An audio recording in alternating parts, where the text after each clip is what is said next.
Warning. The following broadcast is not approved by your teacher, university, politician, or government. Side effects may include skepticism, better reasoning skills, liberty, peace, and an escape from the woke. Welcome to the mission of better sense making. I am your host, LB Muniz, and this is the Been Awake podcast with me, LB. This is a show, if you're new, this is a show where we talk about news, philosophy, mindset, and really things that I see on Twitter that I think need to be made sense of. Got a great show for you guys this week. This is episode 84, episode 85. I'm actually not really sure. But we got a fun lineup of topics. We're going to cover some big news stories that happened over the last couple of weeks, and a couple of things on Twitter that caught my eye that deal more in the cultural realm of things. Got my studio rebuilt. Got a nice new setup. So let's get into it, shall we?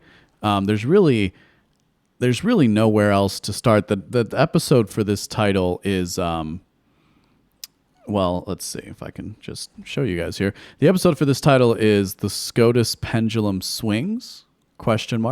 Because, of course, if you weren't paying attention, there were some very pivotal U.S. Supreme Court cases that came down this week. There is, I guess it's official that the Supreme Court has now definitely switched. Right, it is definitely more of a conservative Supreme Court than it has been in the past. And before we get into our first story, which is actually going to be a quick run up to what's going on in Russia and the Ukraine, because there were some interesting things that happened there recently that I want to bring to your attention. I want to stay on this for just 1 second, because I can remember throughout my whole life, and talking and covering these issues, there for a while, for a good bit of time, I thought I might be a lawyer. Who knows? Might still happen in the future. But so I've always been interested in the law, always been interested in constitutional law, moreover. And so it's always interesting to me that when you enter one of these classes and you take a test, they always start by saying that the Supreme Court is not supposed to be a political body. Of course, they're nominated by politicians, right? The president is the one who gets to nominate new Supreme Court justices, confirmed by the Senate. But it was always stressed that the Supreme Court always strives for this air of nonpartisanship, which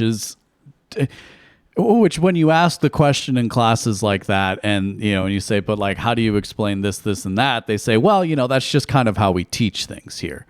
And of course, part of what the show is teaching you the right way to look at things. So, I think it's silly to think of the Supreme Court as anything but another political body. Especially in our current day, they tend to be the people who are the final arbiters. Well, at least they have been the final arbiters until they started to make decisions that the people who are at the top, and left-wing political elements, started to disagree with. So we're going to leave that to the side for a sec. I want to talk a little bit about what has recently gone on in Russia and the Ukraine. And Ukraine, I should say, and the war that's going on over there. Don't forget, if you haven't listened to it, you should go listen to the episode Welcome to World War III. That is really where I think you need to start your thinking when we're in this situation. I would love to be proven wrong in this, but I don't personally see this changing anytime soon. I don't see the war. I don't see this protracted conflict going away. I think this is the war on terror 2.0 or 3.0, however you'd want to spin it. Right? Does that make sense? That this is basically just what the U.S. government, provided it still exists, is going to be doing for the next 10 years or so to make the world safe for democracy, of course. And so let's get into that.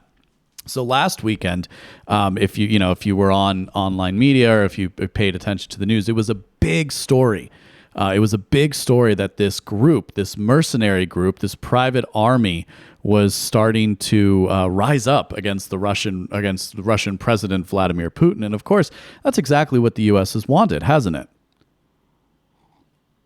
The U.S. government's job, and what we've said, and what the president has said a few different times in this regard, is that they want to destabilize Russia. They want to basically create the systems whereby the people of Russia don't want Putin at the helm anymore. So let's read. I got this story here. I've got this story here from I think it's from antiwar.com. So this guy who was the leader of the Wagner group, and of course they have the name there, but I am frankly very bad with Eastern European names. It's not my favorite thing to try and pronounce. So this guy who was the leader of the Wagner group, he's ended his siege of the Russian city of Rostov-on-Don and turned around his march on Moscow.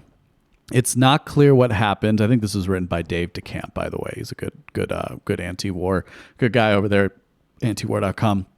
It's not clear what happened, nor what was staged and what was real. Each expert and commentator offers a different expert commentary. To the West, the event was an attempted coup that revealed the cracks in the Russian government and military that leaves President Vladimir Putin badly weakened.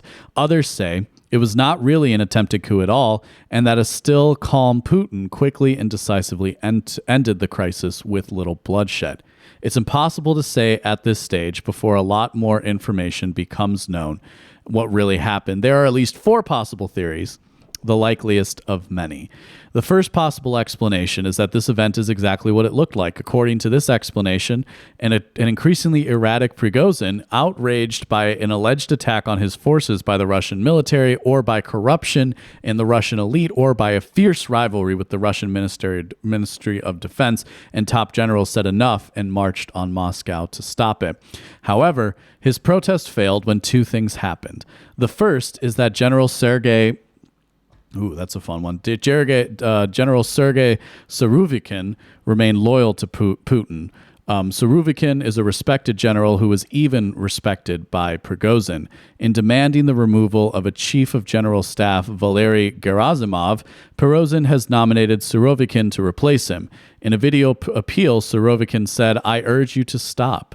The enemy is just waiting for the internal political situation to worsen in our country.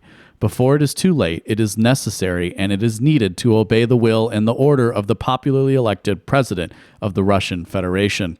No one in the Russian military, government, or security service defected to Prigozhin, and Prigozhin is the guy who was in charge of the Wagner Group, which is their private military, or one of the big Russian private military firms, I guess we should say. I don't know if this is the only one.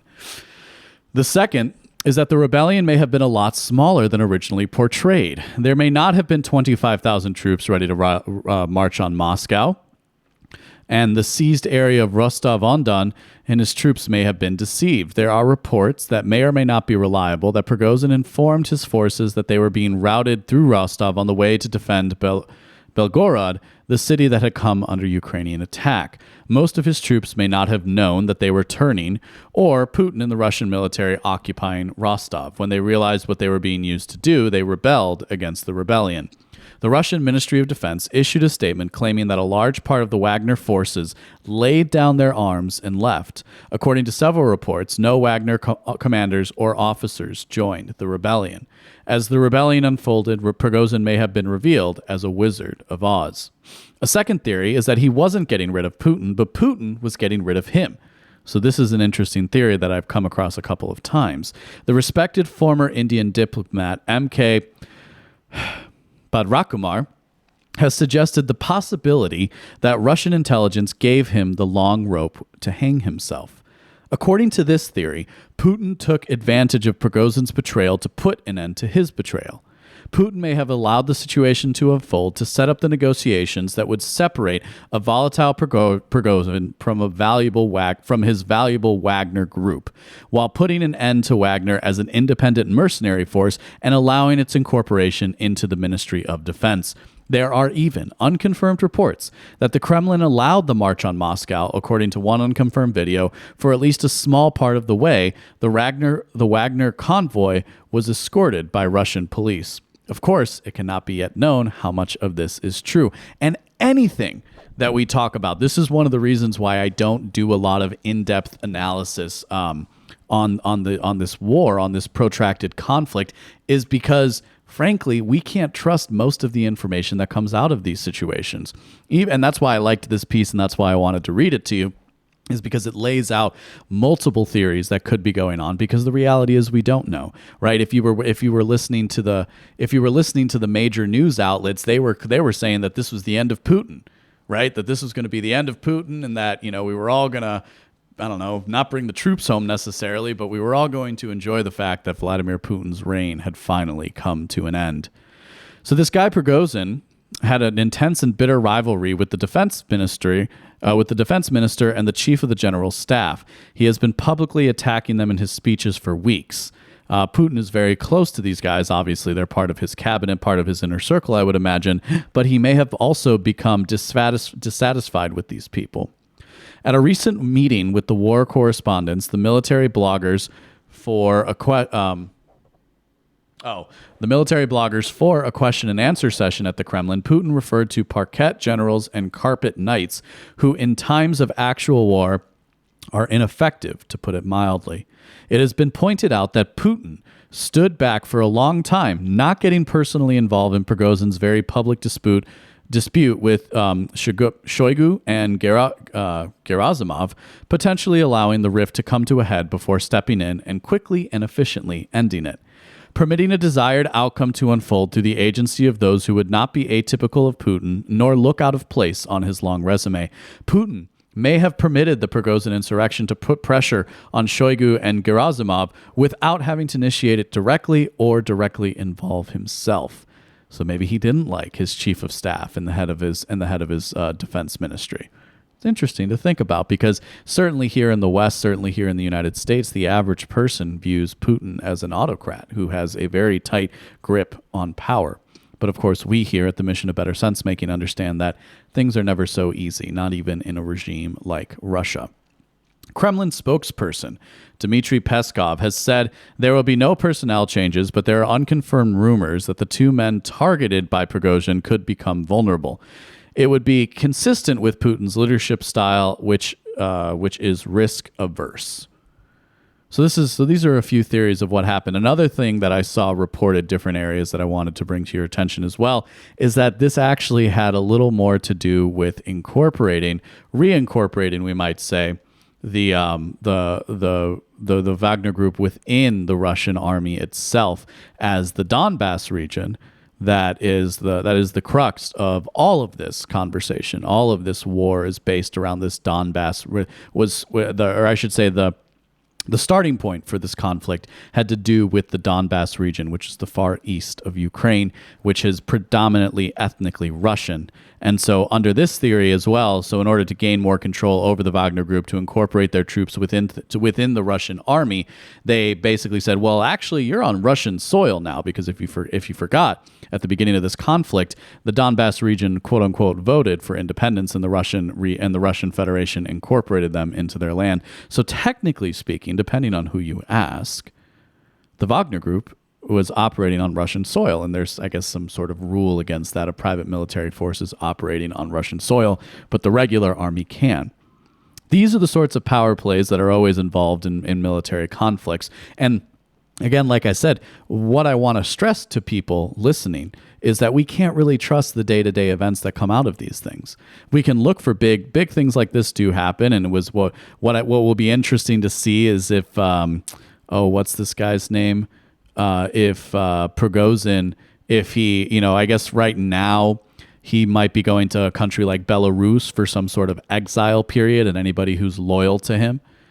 But maybe it'd be interesting to see if he ends up suddenly in Ukraine or in another Western European nation. Now, that's on the Russian side. There was a very interesting piece that if you missed on the Ukrainian side that I think we should all take a look at together, which is the president of Ukraine, Volodymyr Zelensky, told the BBC last week that there will be no Ukrainian presidential election in 2024 if martial law is still in effect. Zelensky's 5-year term is due to end in 2024, but his comments suggest that it will be extended indefinitely if the war isn't over by then. He made similar comments about Ukraine's parliamentary elections, which are due to be held in October of this year, in an interview with the Washington Post last month. When asked if parliamentary elections will be held this fall, Zelensky said, "If we have martial law, we cannot have elections. The Constitution prohibits any elections during martial law. If there is no martial law, then there will be." Ruslan Stefanchuk, the Speaker of the Ukrainian Parliament, also said this month that elections can't happen in Ukraine under martial law, which Zelensky declared when Russia invaded. Ukrainian legislation stipulates it is impossible to hold any elections during martial law, and this makes sense, because why would you want to vote people out that might, want to end that, and vote people in that might want to end a conflict sooner? Stefanchuk added that if the elections happen, it could lead to the rupture of the state, which our enemy is waiting for. That is why I think the most correct and wise decision is to hold elections immediately after the end of martial law. After declaring martial law, Zelensky took steps to consolidate power, including, and this is the funny part about this entire situation. This is perhaps the most comical thing to any of us who are paying close attention to this conflict, and as a listener of this show, that includes you. If you're paying close attention to this conflict, you understand that one of the first things Zelensky did in Ukraine was to ban political opposition, was to ban the practice of the Russian Orthodox faith, was to attempt, and I think in some senses succeeded in capturing churches and taking them over and making them more Ukrainian, to ban the speaking of the Russian language, which heretofore was a very common language spoken in Ukraine, given the history between the two lands and given the most recent history under Soviet control. So that's why I designed this little graphic. I don't know if you can see it here, but if you look at the screen, that's a picture of the guy in the Wagner Group. You got Putin, and then you got Volodymyr Zelensky saying, "Maybe I can be president for life too," because of course the allure of power is always strong. And I don't know, that again, I wanted to bring those stories to your attention because you probably saw one, you probably didn't see the other if you were just paying attention to normal sources, and that's why you come to a show like this. Moving on, we're going to jump right into some Supreme Court analysis here. If I could just, there we go. Oh no, that's not what we're doing. We're going to get to the Supreme Court, but first, I wanted to talk a little bit about this thing that happened recently on Twitter, where Elon Musk came out and he tweeted, "To address extreme levels of data scrapping and system manipulation, we've applied the following temporary limits. Verified accounts are limited to reading 6,000 posts per day, unverified 600 posts, and new unverified to 300. Now, one of the more interesting things about this was the way people reacted. Now, of course, Elon Musk, as a titan of industry, as one of the richest men in the world, and as the owner of Twitter, has what can be very fairly called a bullseye on his back. And what was very interesting to me about this story was how I reacted versus how a lot of people that I saw on Twitter react. Now, obviously, more left-wing elements are going to go straight for the throat of Eli. This is going to be another example why Twitter is going to fail, why there's no solution to this problem, why why Elon's a bad guy, why he shouldn't have fired all the people, da-da-da-da-da. Well, there was something in this tweet that, we can see up on the screen here. There was something in this tweet, and that was the word data scraping, which I don't know a ton about, but I know enough to know that basically what data scraping is a system by which an automated computer runs a page, takes the information from the page, and then stores that information elsewhere. A lot of people were saying, "This is ridiculous, Elon. How could you do something like this?" They were asking questions or they were saying that they don't want to use the service anymore. Why should they pay? Now, here's the interesting thing. Now, I have the Twitter Blue, right? So technically speaking, my account is verified on Twitter at the LB Muniz if you want to follow me there. So my account is verified. I haven't come anywhere close to reading 6,000 posts a day. And I, frankly, feel really good about that because sometimes I, like many people, think I spend too much time on social media. But I found And that's what I'm showing here. So I found this guy. What is his name? The Sicilian Irish Robot, Mystery Robozo, on Twitter is his handle. I found a thread that he put out in regards to this, that he says some people ask me to share what I just shared in the space about rate limits. I don't work for Twitter, but I do architect IT cloud solutions as my day job. And according to him, at least, and this is something that to me seemed very obvious, is that this wasn't a viable long-term solution for the platform of Twitter. No, this is precisely the kind of temporary measure that they want to try and impose to make sure that things, that the platform works better. So data scraping, according to the Sicilian Irish Robot, is a big deal. This is where automated systems load the website or app and pull your tweets and data. Hang on, I'm going to adjust the camera here for 1 second. There we go. Now I can actually read. It's a huge security issue. All right. It's a huge security issue. Automated systems are pulling every tweet, word, user account information to store in an unknown database somewhere. So according to him, this could be state actors like China, the US government, Australia, or other bad political actors like PACs, political action committees, that are trying to gain access to everyone's information to analyze and use for nefarious things, right? So we might imagine that as a super PAC, I'm going to find out everybody on the staff of a political campaign, and I'm going to run one of these scraping things to where if they tweet anything that is marginally inappropriate with a typo, or maybe they just said something in a way that they didn't mean to say it, that what they're going to do is they're going to pull that information, and even if the tweet is deleted, they can use it. So that's an example of how in the political process this could be the case. Manipulating what is said on the site can be done at scale, according to him, with data scraping. It could also be used to figure out the identity of anons or to punish people in their country for what they tweet. Looking at you, Australia and Canada and the United Kingdom. The temporary measures of limiting tweets is to protect users just as much as it is to protect the entire Twitter network from going down. They are currently scrambling to get ahead of this and tune their network security to block it from happening again. It is also important to note that Twitter has 500,000 plus servers. That is not free. In cloud data centers, the companies that use them have to pay for what is called ingress and egress of data going in and out of the servers. A data scraping event that is large enough for them to start limiting means that it was a massive event that could be considered an attack on the site. And this makes a lot of sense, actually, if you think about it. It makes a lot of sense that it would be something in excess for what normally occurs on the Twitter website that would lead them to having to do something like this. Now, again, hopefully we know the specifics, but what's very weird, and I know that some of this is just pile-on culture, right? Some of this is just the way that we act on social media, where we just spout off from the hip. We shoot from the hip without really thinking about what we were saying. But I was surprised that people thought that this would be something permanent. It doesn't make good business sense for this to be something permanent.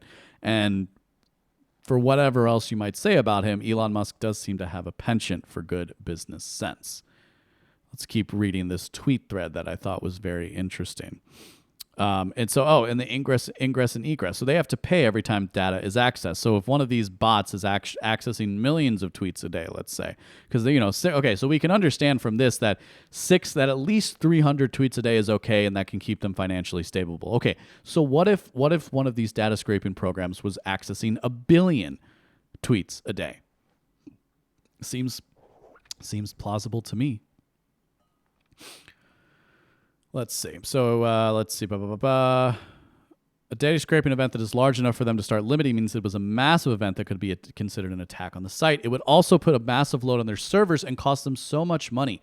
It could threaten the site's financial ability to keep running. It could be on purpose to put Twitter out of business from cost alone. And wouldn't you think that somebody out there is trying to do that? Many people are misunderstanding why Elon Musk wants people to pay for Twitter or for the Twitter API. The reason he wants people to pay is because if China or porn companies want to create massive bot farms of fake accounts, it is currently free. This is what I thought was particularly interesting. And again, this guy is just a subject matter expert. This is what makes Twitter such a fun website to be on. These bad actors are highly skilled and operate like a business. They have professional staff that continuously change their tactics, and Twitter engineers to have to fight 24/7 to stay ahead of them. If they have to pay for every account or pay to use the API, it would cost them a lot of money. This limits the amount of people who could create bots, put automated porn on here, and the hacking, scraping, DDoS attacks on the site. It protects you, the user. It also guarantees Twitter will continue to exist without bloating it with a ton of ads. This is all part of the plan to create a free speech place where we can enjoy without being controlled by outside actors or advertising companies. $8 might be a lot for some people, but it is for many reasons a good idea. None of the reasons here are to hurt or punish people. So I thought this was an interesting story because, one thing when people were using Facebook more regularly, it was like the joke kind of was, and with Instagram is like when Instagram was down and Facebook was down, you would go check Twitter to see what was going on because Twitter notoriously doesn't go down. And so again, 6,000 tweets a day. I don't think I've come anywhere close to that. I don't know if there's a counter I can access or something like that. I don't see this as being a long-term solution.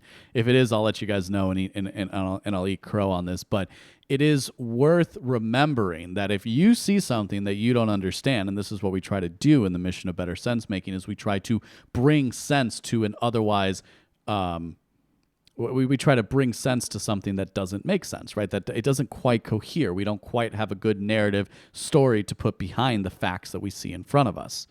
So if your narrative was that Elon Musk is stupid and that this was going to be something forever, well, you're really acting like all those crybabies who got upset at the fact that they lost their verified status on Twitter and stormed off the platform.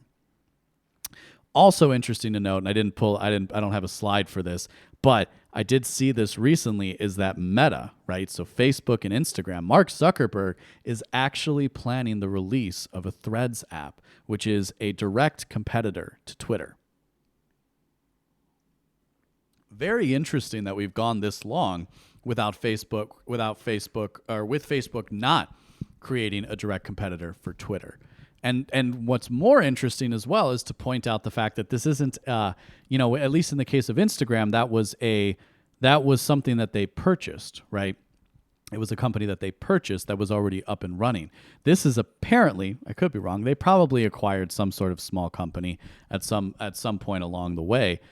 But it's very interesting to me that they're launching the app now here in advance of the U.S. election. What that likely means is, because remember, free speech is a right-wing issue in the United States of America now. Free speech is not something that the political left concerns itself with. If you're a progressive, you have no concern for free speech. You've never had a concern for free speech. If you're a socialist or a communist, you only use it to get your way, and then you plan to pull the rug out from the people behind you. And of course, we'll get into this a little bit at the end of this episode, where we talk about the recent spat between Robert F. Kennedy Jr. and that vaccine scientist Peter something or the other. I have it in the notes, but we're gonna see it there. Is, well, we can't really have free speech anymore because debate doesn't really exist. So it'll be very interesting to see what Meta does. I mean, I'll probably get on the platform. I don't know how often I'm going to post to it, but, I probably will try to post good tweets there. But it'll be interesting to see and watch how if a migration happens among prominent left-wing politicians and media entities, or if Twitter will still remain the hub for these kinds of instructions, these kinds of conversations. So the next story that we're going to talk about, and we're going to get into this with a lovely tweet from the great Mark Ruffalo. So he says, okay, and I don't know what it is about Mark Ruffalo that he always has the worst kind of liberal Hollywood takes, but he does. I think if I were to just opine briefly, which is why you're listening to the show, is part of this reason is because because he probably thinks himself smart, and so and as an actor, he's very good at parroting what he's supposed to say. So we have this tweet here from him. Okay. And this, I think, the other reason why I chose this, I think we got a couple political cartoons I'm going to show you as well. But this, generally speaking, This, generally speaking, shows shows where I think a lot of normal people are at as it relates to the Supreme Court. Okay, so we all understand the Supreme Court has become a right-wing ideological political institution under Alito, Thomas, Gorsuch, Barrett, Kavanaugh, and Roberts. They are for sale and illegitimate. Now, we have to beat them in the executive branch and the legislature. And I'm sure he said more interesting things, but I don't really care to go through them. So what were some of these decisions that we were talking about? What were some of the decisions that we were talking about in regards to this? Well, before we get into the details of it, I did want to share this video with you guys because it's important to understand that, yeah, Mark Ruffalo, he's a Hollywood celebrity, right? He's always going to kind of spout off. But what do the people at the highest levels of political power say? Well, let's listen to President Biden. President Biden, the Congressional Black Caucus said the Supreme Court has thrown into question its own legitimacy. Is this a rogue court? This is not a normal court. Should there be term limits for the justices, sir? This is not a normal court. So let's go back. I want to watch that video again. Whoops.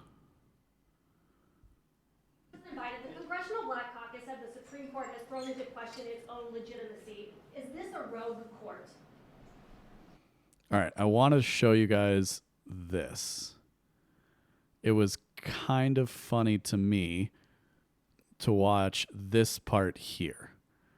Watch Biden's face. And if you're listening, I'll explain it too, but I wanted to watch his face. So we have this reporter who is who's asking a question. Should this be considered a rogue court? Now that is very inflammatory rhetoric. President Biden, the Congressional Black Caucus Sorry, said the Supreme Court has getting thrown my into still trying to question get its this own thing here. legitimacy. So they're asking is this a rogue court? And watch Biden's face here. Yep, there we go. I'll get better at this. Is this a rogue court?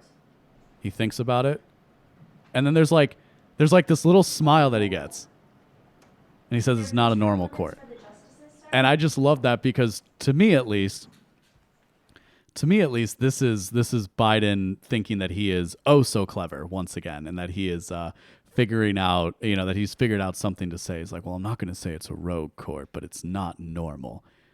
Ladies and gentlemen, if it's not clear, this is going to be one of the talking points for the 2024 election. It has been happening. The groundwork has been laid over the last few years, and of course, it's not the first time in U.S. history that we haven't tried that an opposition party or that one political party hasn't tried to pack the courts. What does that mean? Well, there actually is no set amount of justices within the Supreme Court, at least in terms of what the Constitution prescribes. So if they wanted to, they could just add 5 or 10 more justices to the court to make sure that the conservatives are completely outweighed. Again, remember, we're supposed to believe that the Supreme Court isn't a political institution. Now, I called this episode "The Scotus Pendulum Swings" because my whole life, one of the things that people have talked about in regards to American democracy is this pendulum effect. And I guess democracy in total, you might say, is this idea of a pendulum. And of course, a pendulum is something that swings back and forth. So the idea is that while things may swing to the left, they will inevitably and invariably swing back to the right. And it appears that we're living through perhaps, maybe just one of those times, right? The Supreme Court came out with this is a piece from Politico that I pulled a couple of things from, and one of the these are the 3 cases. This is reading from the Politico piece. When the smoke cleared, the decades-long use of race to achieve diversity in college admissions was effectively dead, as was Biden's marquee policy for forgiving student debt for tens of millions of Americans, and the High Court's 2-decade-plus string of decisions expanding the rights of LGBTQ community was stopped in its tracks and beaten back by a ruling upholding the right of business owners to refuse service to same-sex couples on free speech grounds. So affirmative action, student loan forgiveness, and LGBTQ rights. That is the core of the modern progressive movement, these three things. Now, of course, what were the cases? Well, we'll go through them in brief here, and then I want to take a look at some of the political cartoons, again, that you kind of just saw on the screen if you're watching, is affirmative action. So Harvard was sued by, I believe, a contingent of Asian students because, in general, because of diversity practices, because of what is called affirmative action, whereby you let people into a top-tier university or really any university, even if they have lower test scores than what you would normally do, because you're trying to rebalance the racial scales, and you're trying to have some sort of racial makeup that, depending on who you ask, either is supposed to represent the entire country or, really diversity at this point just means letting people in who are going to follow this regime. So Harvard was sued, and of course, and this is a case I can't remember the one beforehand, but it's important to note this isn't the first time the Supreme Court has picked up this issue. And of course, the court said back then that while they would leave it in for now, that this was something that would be up for judicial review in the future, which is to say there was perhaps always a sunset. Now, this is one of the interesting things for me as far as when we analyze the political realm of the United States is precisely this. Why is it so bad to think, this is the question, why is it so bad to think that affirmative action might be okay within certain times and places, but not okay within others? Why can't we put a sunset clause on these sorts of things and then return to some set in order to correct the behavior of all the bad racist people out there? Sure. But then we can put the sunset on after that behavior has been corrected. No. See, that doesn't actually work, because once the left gets a hold of some kind of power, the last thing they want to do is give it up. So that's where the affirmative action thing comes into play. All of these things are going to be 2024 talking points for the Democrats, for the Biden regime. Then, of course, it's Biden's student loan forgiveness. I've written a lot about student loan forgiveness, how ridiculous it is on the face. And listen, I'm somebody with a mountain of student debt. I've done what I can to make sure that I can pay it and I can still live a nice lifestyle. So to the people who haven't, you're either living far beyond your means or you never should have gotten there in the first place. And that's a sad thing to think about. But the easiest thing to do would be to expand bankruptcy courts so that way the banks lose and the people win. But that's not what we're talking about. And invariably, any of these student loan forgiveness programs and to the extent that they actually go after the banks that are lending these things and the universities that are accepting these loans, that's not what we're talking about. We're talking about just wiping the slate clean, probably printing trillions of dollars and just giving it to the banks and the universities so that they can have a better, so they can still continue to do what they do.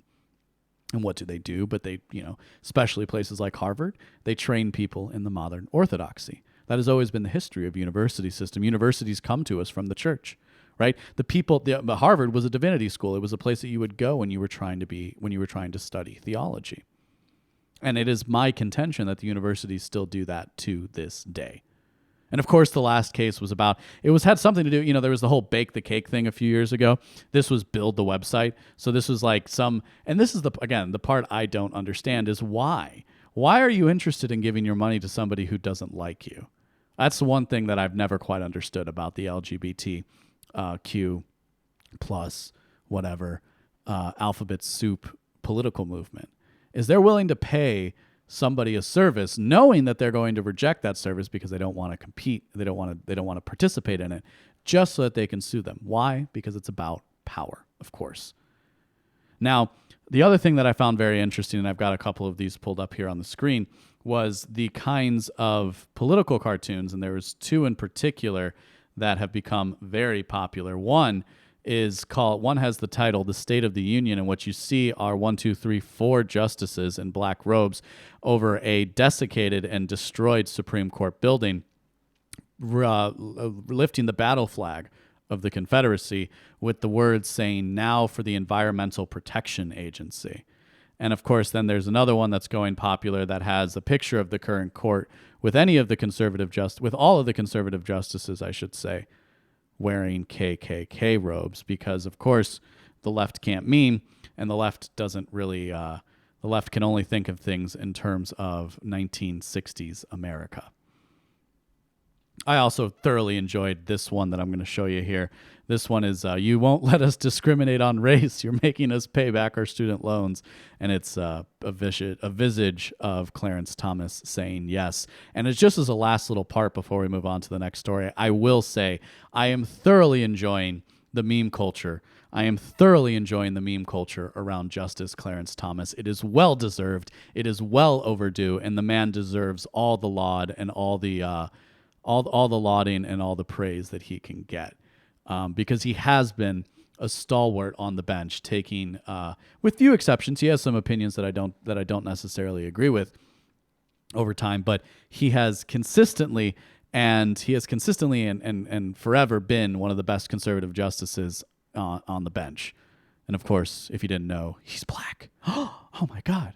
And it was interesting because Joy Reid has actually come out saying that he was an affirmative action hire. I've read a lot of Clarence Thomas's decisions. Yeah, he's not an affirmative action hire. He's a brilliant legal mind, and precisely and a great evidentiary reason for why.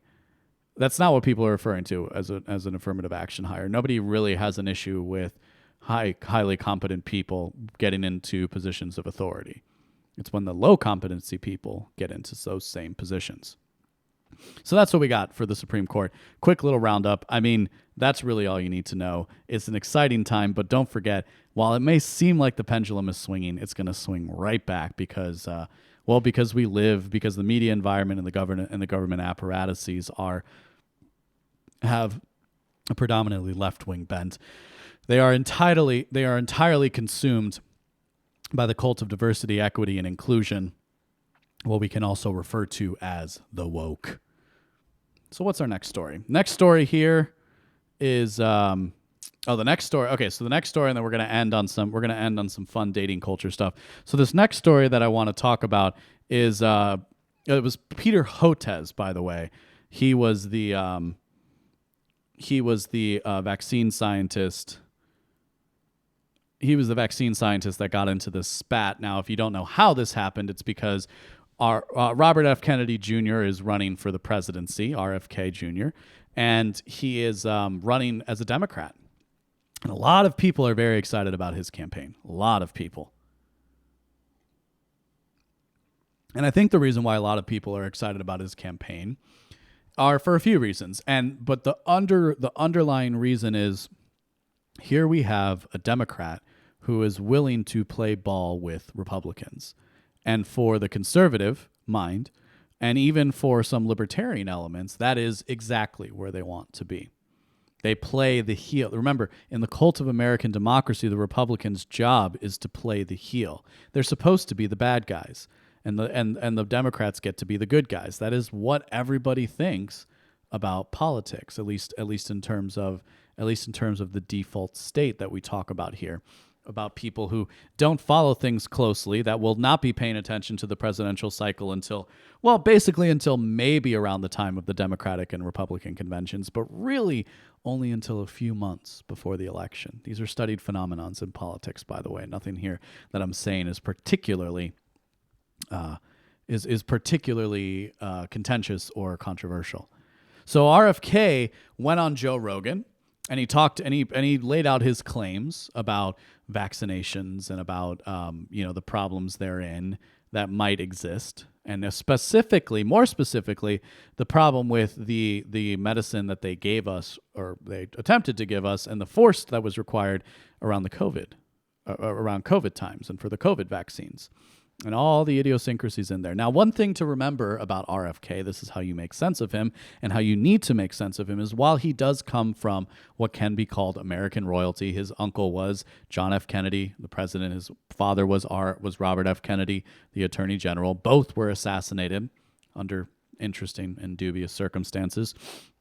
Both opposed the encroaching and enlarging intelligence apparatus, the military-industrial complex, and RFK is 100% within that tradition.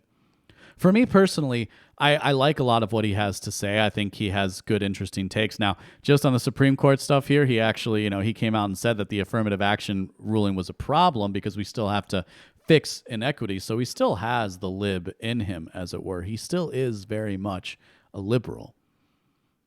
And that's, I think, what people find most enticing about his presidency is they see him, despite his quote unquote edginess, people who are outside of the media, people who are outside of the the corporate press's clutches, if you will, find him to be a very tantalizing candidate because he is so maligned as being a crackpot, as we're going to get into here as we read this piece from the Washington Post.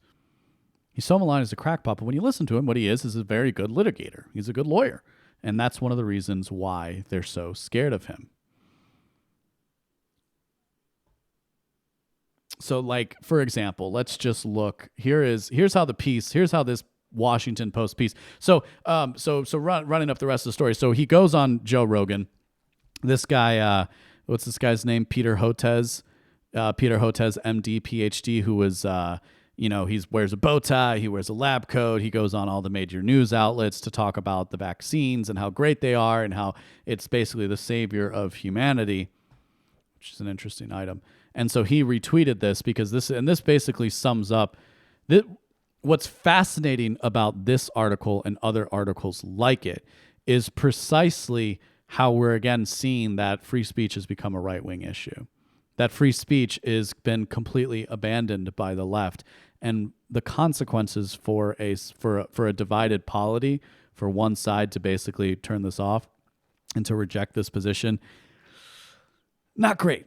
Not great. It's going to continually lead to escalation and polarization and continued political and continued political instability, precisely because there's only one right opinion, and that's the progressive opinion. That is what many people believe.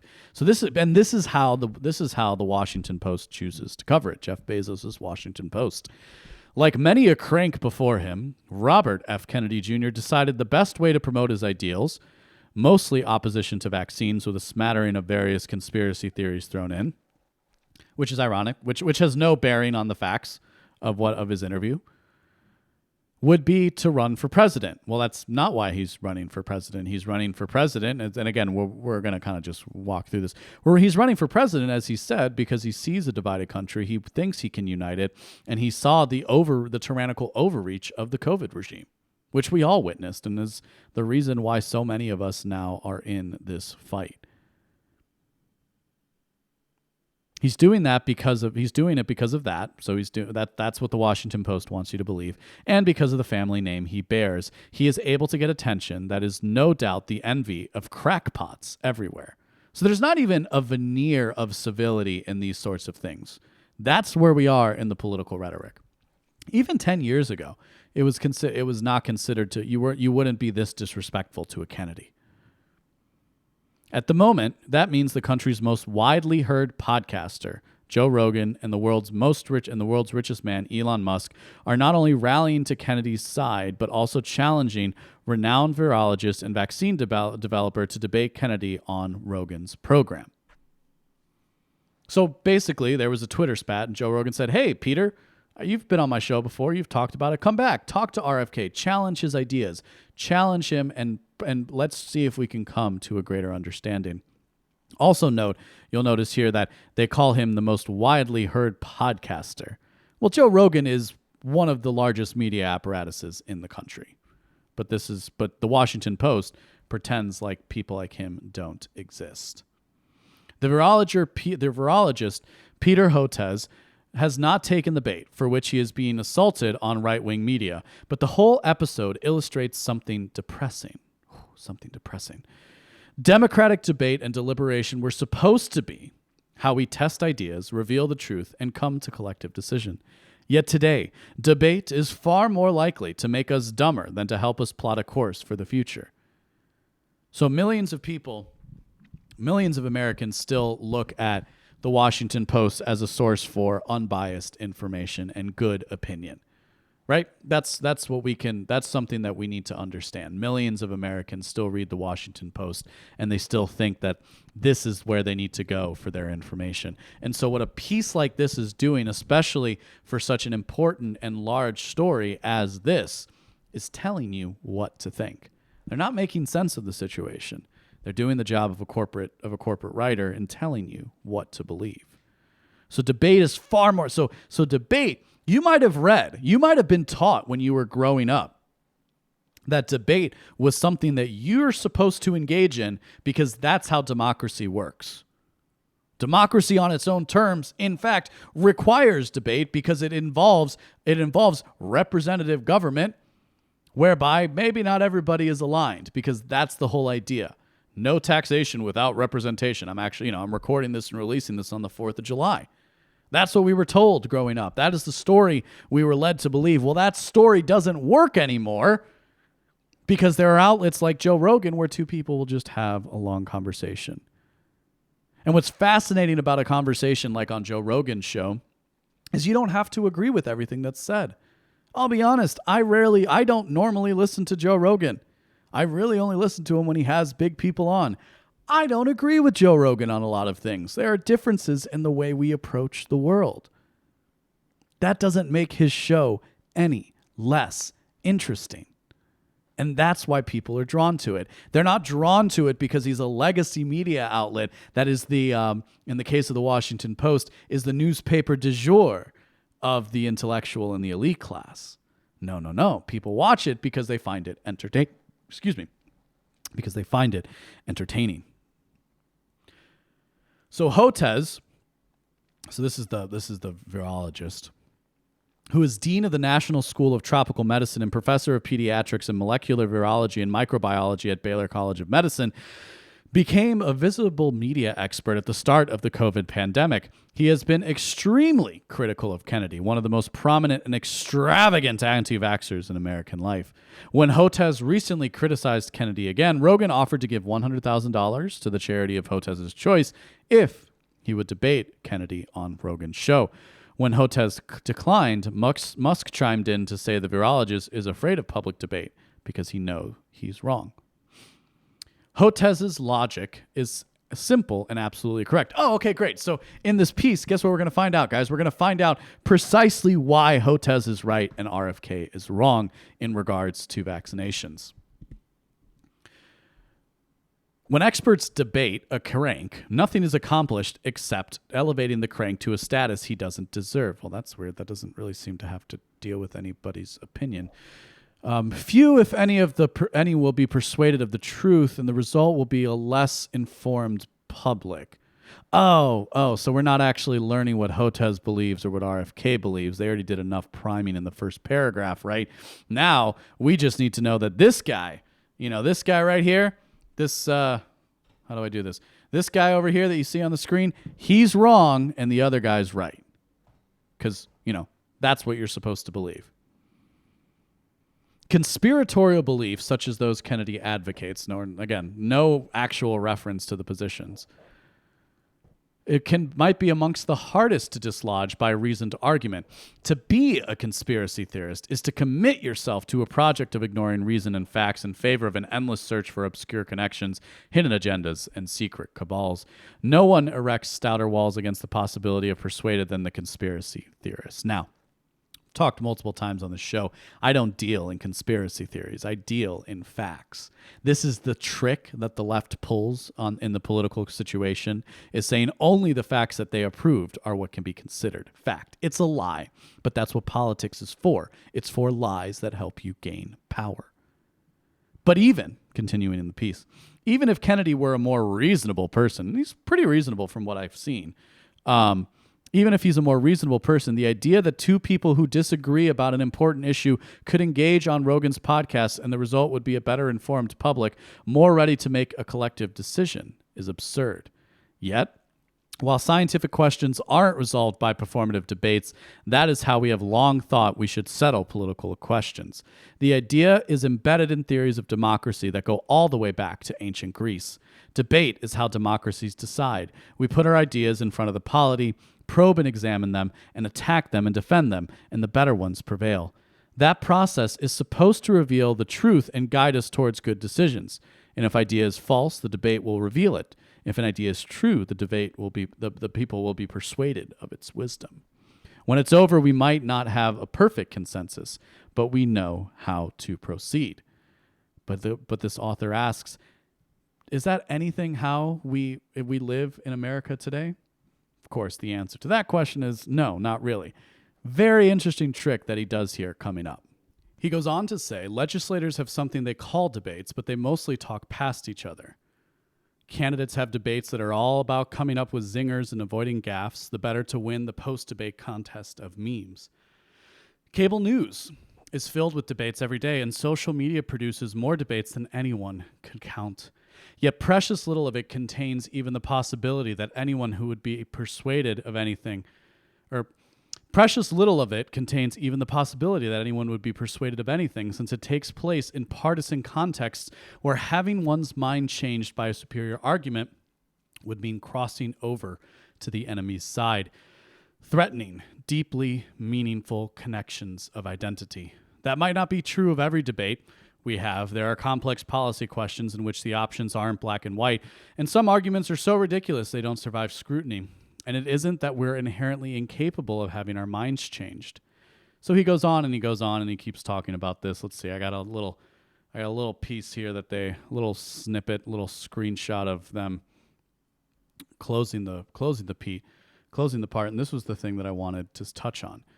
But in what we see in the media every day, debate is merely a performance, the search for truth set aside in favor of looking smart and defeating one's opponent. This has been a problem since ancient Greece as well. The word sophistry, meaning plausible sounding but fallacious argument, that's not what sophistry means, comes from the sophists who made a profession of teaching people how to argue long before the invention of instructional YouTube videos. So this is the play. This is the turn. This is them, again, continually turning against the basic American principle foundations of free speech. Is saying things like this. What we see, but don't you know what we see in the media isn't actually debate? Yeah, that's why people like Joe Rogan. I'll tell a personal story here that I thought would be useful. He had one a few years ago on the subject of marijuana legalization. And I am somebody who's always favored marijuana legalization. I'm somebody who enjoys cannabis products on occasion. And I was definitely one of those people who was in the camp that said, well, no, it's clearly a very safe drug. It's not nearly as dangerous as alcohol. But he had on a guy from the New York Times. I can't remember his name. He actually became something of a COVID skeptic himself. But he had a guy who basically was talking about some of the dangers of it. And of course, it should be assumed that there are, in fact, dangers when it comes to any kind of drug. And of course, it can't be the case that something is completely okay, because even water will drown you. Even something that we need to survive, like water, can drown you if you try to drink enough of it at once.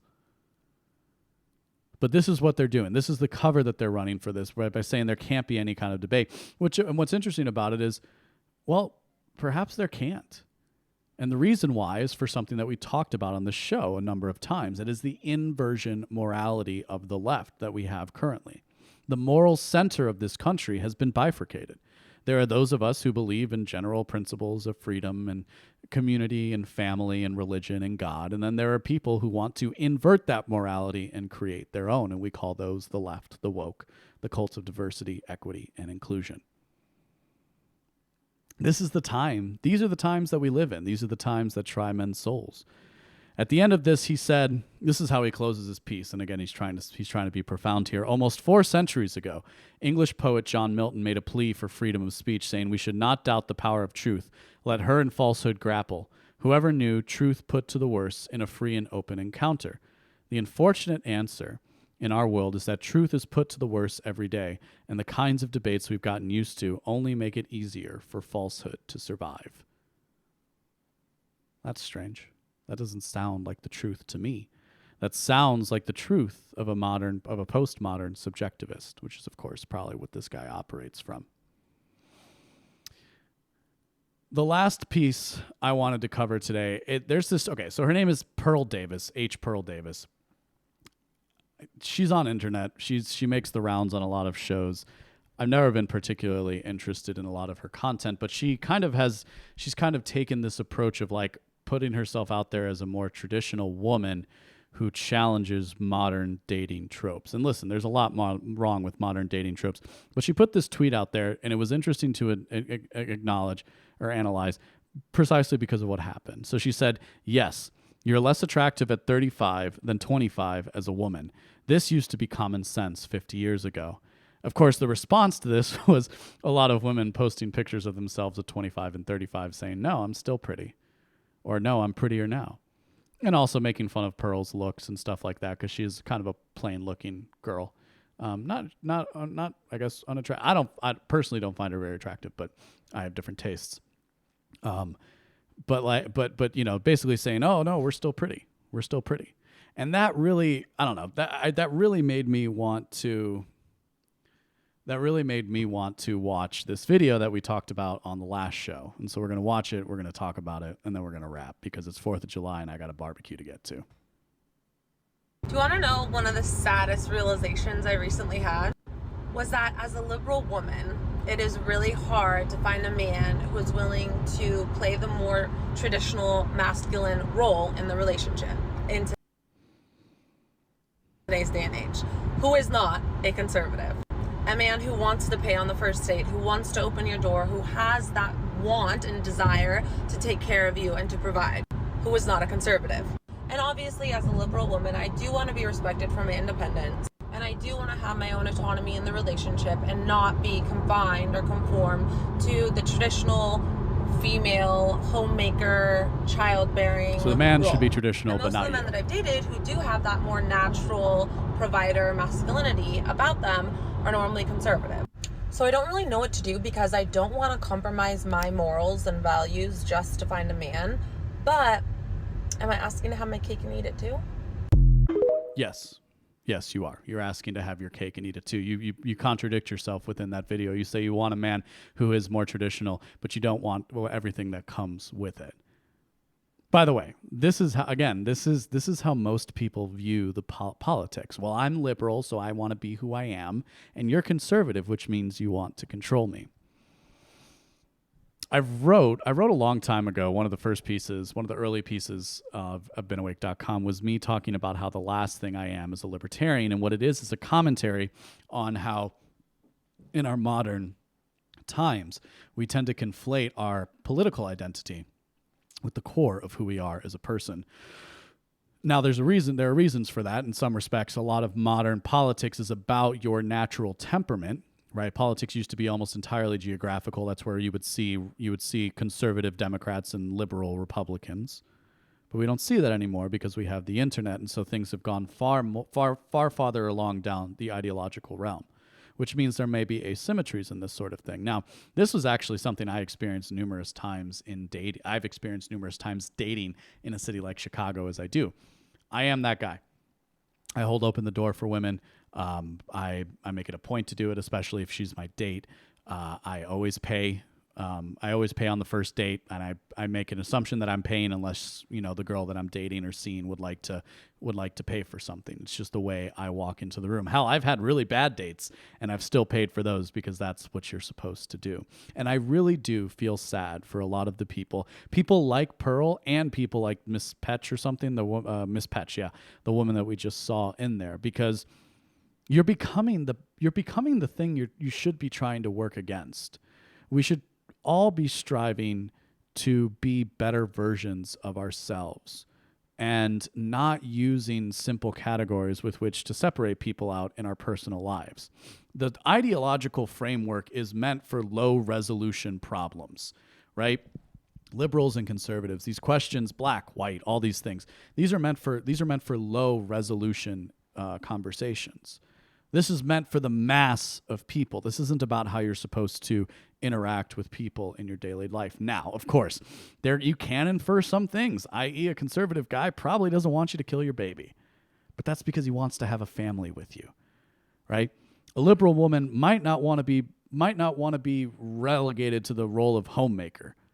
But maybe that's because she just wants some respect unto herself and she thinks she's capable. And she probably is. See, this is the issue I find with all of these people is they basically, and how most people operate in this space, is they look for the side, they choose their side, and then they choose the arguments around their side. It could very well be that debate is lost. It could very well be that the culture is lost. It could very well be that dating is a pastime. But that hasn't been my experience. And so remember to always lead with love. Happy Independence Day, everybody. I hope you enjoyed this episode. Follow me on social media at the LB Muniz.